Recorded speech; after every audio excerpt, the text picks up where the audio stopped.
Sir थोड़ा FIIs को मैं और समझना चाहूँगी। आपने कहा कि स्टॉक फ्यूचर्स में एक दिन की बड़ी बिकवाली आई है, ये कितनी बड़ी डर की या चिंता की बात है? कल के सेशन में यहाँ जो एफआईआईज की बिकवाली है ये थोड़ी सरप्राइजिंग, शॉकिंग है।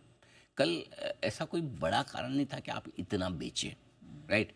ऐसे कोई मतलब कोई हमारे रिजल्ट्स खराब आ रहे हों या हमारे मार्केट बहुत बढ़ गए हों या ग्लोबली भी बहुत ज़्यादा ख़राब हो गया हो, ऐसा नहीं। क्योंकि फ्राइडे शाम को जो स्टेटमेंट आए थे ट्रंप के, उसके बाद उन्होंने संभाल लिया था, उसका रिएक्शन भी मंडे आ गया था। तो ऐसे कोई बड़ा कारण कल नहीं था कि जिसकी वजह से इतना बेचे 7,000 करोड़ प्लस का डायरेक्शनल तौर पे। तो थोड़ा सा मामला मुश्किल है। अब हो क्या रहा है, कल की बिकवाली थोड़ी कॉन्फिडेंस हिलाने वाली है। इतना बड़ा बेचते हो तो डर तो रहता है, और डर क्यों रहता है?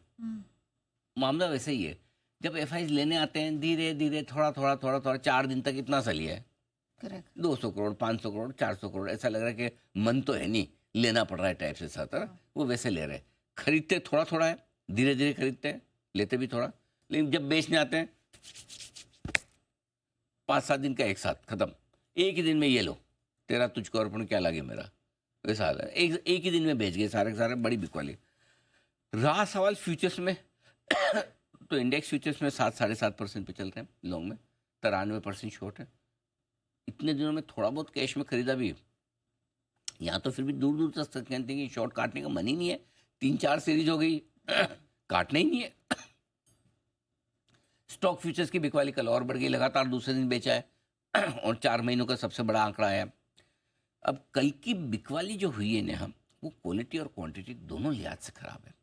एक क्वालिटी के लिहाज से कैसे खराब है, आप कैश में बेच रहे हैं, इंडेक्स फ्यूचर्स बेच रहे हैं और स्टॉक फ्यूचर्स बेच रहे हैं, और स्टॉक और इंडेक्स फ्यूचर्स में भी आपका ओपन इंटरेस्ट बढ़कर आ रहा है। इसका मतलब क्या है, शॉर्ट्स बेच रहे हैं, फ्रेश बिकवाली की। तो क्वालिटी के लिहाज से खराब। क्वांटिटी के लिहाज से कैसे खराब है, बिकवाली का आंकड़ा भी बड़ा है 7,000 करोड़ का। तो दोनों ही तरह से कल के आंकड़े काफ़ी खराब है, इसमें कोई डाउट नहीं है। अब इन आंकड़ों के दम पर ऊपर में बाजार के लिए टिकने में थोड़ी मुश्किल तो आएगी, इसमें कोई डाउट नहीं। और गैप से बड़ा खुलेंगे तो थोड़ी प्रॉफिट बुकिंग आ भी सकती, कोई बड़ी बात नहीं है। हाँ, एक अच्छी बात है कि घरेलू फंड्स भी जो 500 करोड़ के आसपास का छोटा छोटा खरीदे थे, उन्होंने थोड़ी सी अपनी खरीदारी की स्पीड बढ़ाई है। कल 3700 करोड़ के आसपास की खरीदारी उन्होंने भी की है। लेकिन ओवरऑल एफआईज के नंबर थोड़े से परेशान करने वाले हैं। थोड़ा ऊपर के लेवल पे हम अलर्ट रहेंगे, सावधान रहेंगे इनके दम पर। खाली एक ही चीज़ जो इंपॉर्टेंट है वो है, सेम पिछले बार भी ऐसा ही होता। पिछले मंगलवार को जब वीकली एक्सपायरी थी, वीकली एक्सपायरी के दिन बाजार घटा, उस दिन का एफआईज का फिगर भी बड़ा आया था, लेकिन नेक्स्ट डे मार्केट रिवर्स होकर पॉजिटिव हो गया। एग्जैक्टली आज भी वैसा ही ट्रेंड दिखा रहा है। Let's see, history repeats itself. Okay, interesting. अच्छा सर,